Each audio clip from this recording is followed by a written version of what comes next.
Ano eh? Sa panahon mo niya, alam ka na kung isang ang dakwang na nataba, ang Ako Bicol Party List. Ako Bicol? Ako Bicol.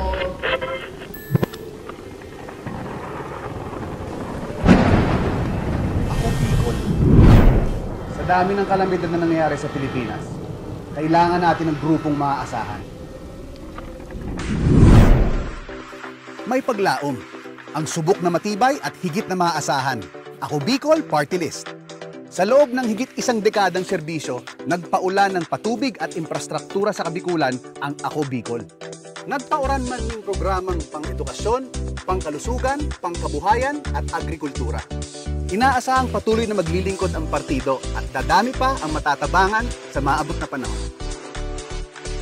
Kaya sa darating na eleksyon, number 18 sa balota, iboto ang Ako Bicol Party List. Diretso na kita sa numero 18 sa balota. Ako Bicol Party List. Katabang na, kasurug pa.